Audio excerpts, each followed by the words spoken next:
Previously on the pod, past, present and future Gen. My name is Dorothy Ofosuware. I am a pastor at Freedom Center International. Yes. Mm-hmm. I mean, when I was a child, I used to daydream a lot.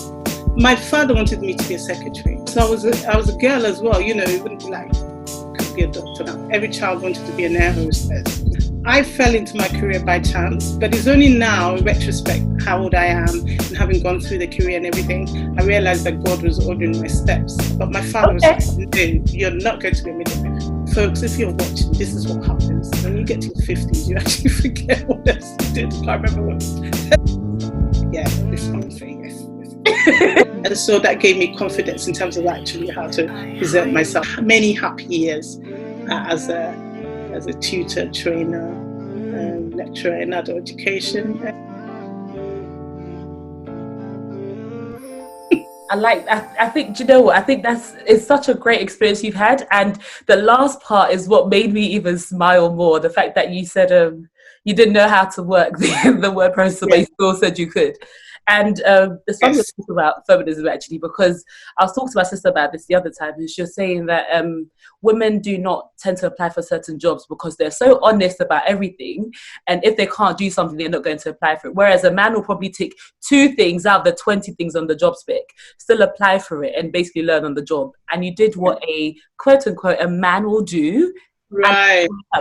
So... Well, I had to learn on the job, and my boss actually had to ask me that. I thought you said you knew how to do it. And in those days, it was like F7, I think was print or something, can't remember, and then shift F7 was save or something. So I used to lose my work all the time, and I'd stay late, you know, and I'm like, oh my gosh, like, you know. And in fact, when I moved on from there as well, I actually lied as well to the other job. Please forgive me. So I kind of exaggerated the truth. So the level that I was teaching at, the new job that I was doing was not that level. So I was doing level 1 foundation, blah, blah, blah. And the new job was advertising for the next level 2. So I went for the interview, told them, oh yeah, blah, blah, blah. And one thing I learned from that is that you must always be nice to your colleagues because you never know when you're going to need them. So when I got offered the job, immediately I called my colleague who had left the job that I was in already before me, right? But she used to do that training, she was the expert at it. So I called her, Natasha, please, I need your help. She said, why not come to my house?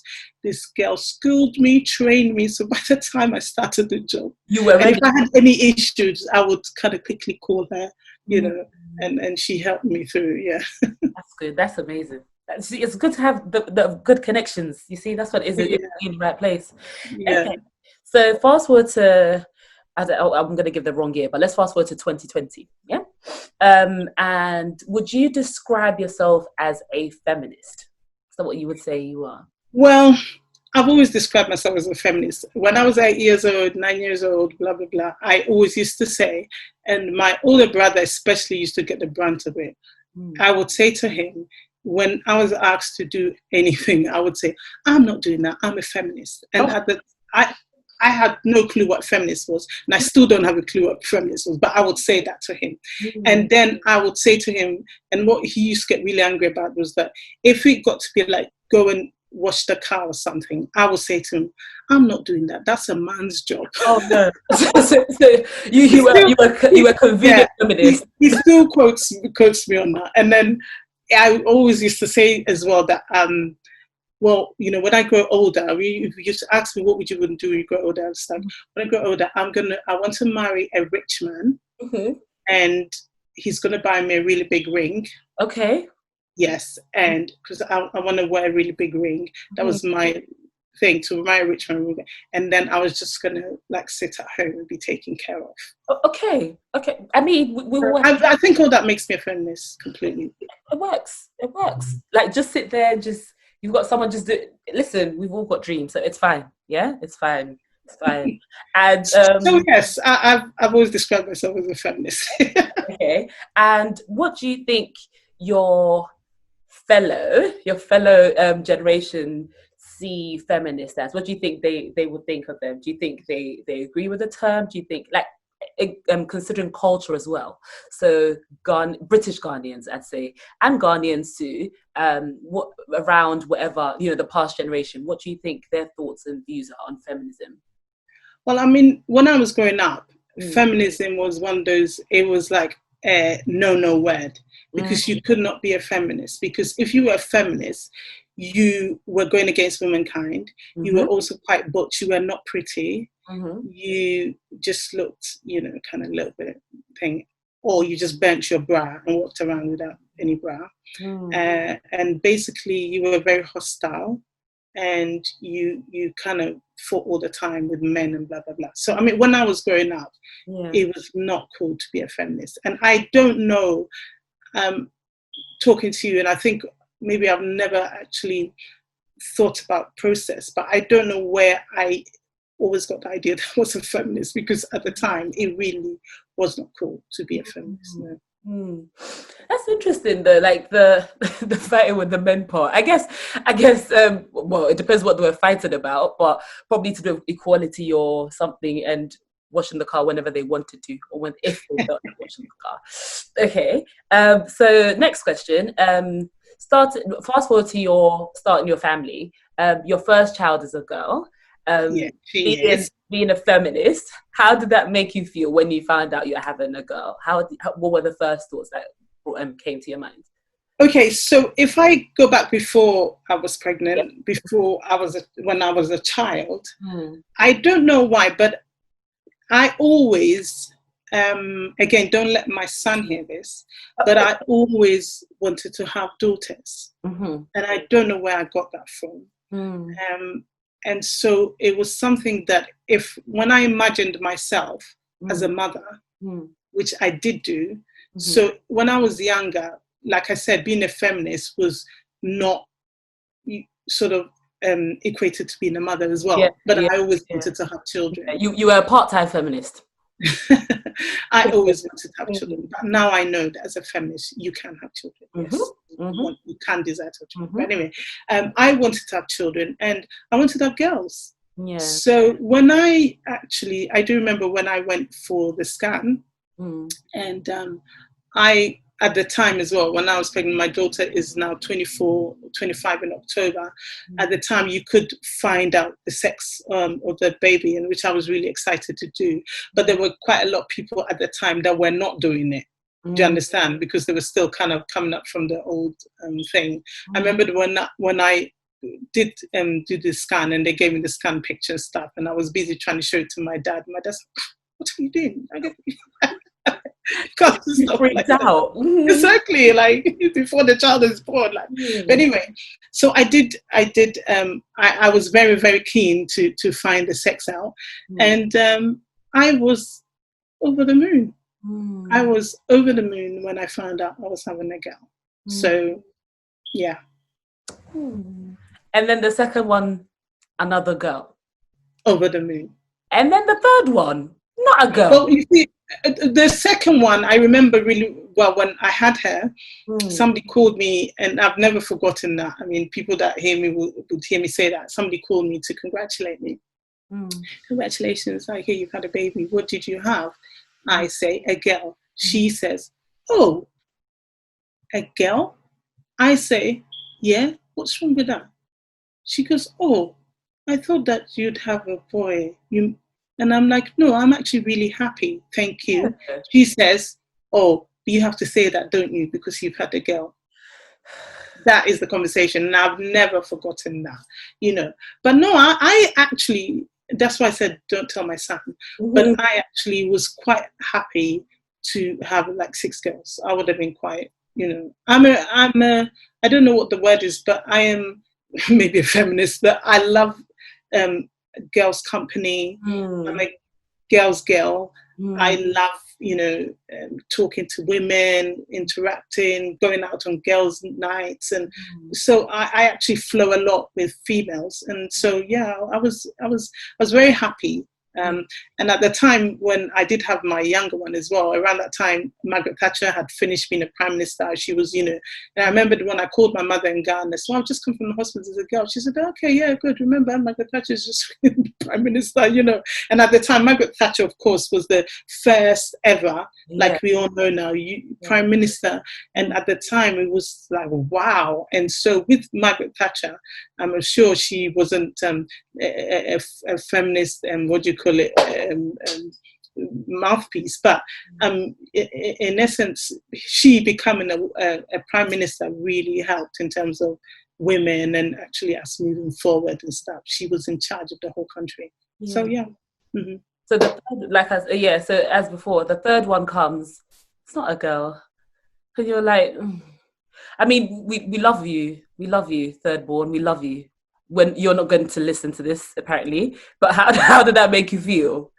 Now I mean, to be fair, before my son was born, that's another story. We do another thing about that. But I had a lot of prophecies and stuff, so I was actually prepared for him in a way. I knew he was going to be a boy, and I knew that I was going to have a boy and stuff. So, and then of course I had a scan. I knew it was going to be a boy. So I was ready for him. So I think God knows all things. And so if you are a child of God listening to me, God will speak to you. And because I am of the opinion that I feel really, really strongly about the gift of birthing children. And I feel really strongly, sometimes when I speak to people, I counsel people and stuff like that, I always encourage them that giving birth is actually such a privilege that God gives us as human beings. And for me, I've never, even before I ever had children, I always had a burden to pray for people who had fertility issues. And also, as a result of that, I'm not that type. As much as I've just told you, I really love girls, blah, blah, blah, blah. If I had had 4 boys, I would have still, because for me, it's a privilege. And I feel like God knows what he's doing. And also, when I had my second child, and that's the testimony that I also like to share, is that they found that there was something wrong with my ovaries, and it turns out that people that have that ovaries usually don't give birth, they're infertile. So I now realize that I'm actually supposed to be infertile. So now it would be extremely wrong of me to be coming to God and now saying, why have you given me girls or boys and stuff like that? So I'm always encouraging people like, you know what God gives you is what you take. So I don't believe in this, what's the word, like trying to get the sex, by IVF, when they try to, I forgot what they call it, like try to design the gender and everything. Yeah, the designer babies that you go to get design the gender. Yeah. Okay. So I feel like I'm going to change the order of this question because it'll make more sense to. Okay. So this is in general, based off your experience, and of course you've counselled how many women on this earth. Do you think that girls face some challenges growing up because of their gender? Do you think there's certain things that stop them from like dreaming or whatever? And how do you normally encourage them to overcome that, like you did? Yeah, I think so. I think that it's so sad that we're in 2020 and we are still, struggling in a way. I think it's to do with how we're brought up, what aspirations we get given. And even now, like you said, I have 2 girls and a boy. Sometimes my girls would tell me, it's about how you women bring up your sons and stuff like that. It's your fault that this and that. And so sometimes we follow society and stuff like that without actually sitting down to what's the word? Figure out that why am I doing this? And a boy does this or girl does this or whatever. I mean, with my girls, one thing I would say is that when I was growing up, and naturally I'm quite a timid person, a shy person, and as I've grown older and gone deeper in the things of the Lord, I've gotten much better. I was really terrible when I was young. I really shy, couldn't say what I felt and worried about what this one would think and all that sort of stuff like that. And I really disliked that about myself. And it's one of the things that as I was growing up, I really struggled with. So when it got to the time when I was getting married and I knew that I was going to have children, it was my intention to bring up my daughters not to be like me, so I intentionally brought them up to be vocal and to express themselves and stuff like that. So both my daughters, to my own detriment, are very, very tough. And they're always, sometimes I'm just like, hold on, what's going on here? Like, It works. Do you have to say that, or do you have to speak like that? Who's the mom, who's the daughter? So we're always having that kind of banter. But I always tell them I'm extremely proud of them. They are quite vocal. They're not pushovers. And from when they were young, I encouraged them to express their opinions and stuff like that. And in case in fact is that my eldest daughter is called Deborah, and I always had that name from way before she was born, simply because, and I deliberately called her that because it was after Deborah in the Bible, Deborah being, of course, the warrior, and Deborah was and is my favorite woman, female character in the Bible. And when I was growing up, that was my aspiration, that I wanted to be a Deborah. I wanted to be that strong. And so I wanted to give that name to my child. In essence, what I was trying to do is that to try and activate that character. And of course, Anne was also my favorite character in terms of the prophetess Anne that had been praying and fasting and was in the temple when Jesus Christ was dedicated, for her dedication, her spirituality that I appreciated and adored. And so I gave her that name and to sort of that warrior spirit. And we're still talking about females and feminism and whatever. I mean, when I was growing up, a woman could not be outspoken and stuff. You won't get a husband to marry, you won't, And now, I don't even know, because I think that, unfortunately, I feel like a lot of men, even in this day and age, feel very threatened by females who are women who are vocal. And so they start to recoil and stuff like that. Next time on the pod, past, present, and future gen. I think culturally speaking, as a Ghanaian, women are not usually like that. As a girl, you could not be, no matter what you do, don't become a graduate. That's another problem as well. At this rate. Your minus, So she did not cook for you, neither was she clean for you. I was the first female in my family to hold a university degree. When culturally speaking, you want your son to marry somebody that would be submissive. But even if they don't break it up, they will find him another wife. I mean, my dad used to braid my hair.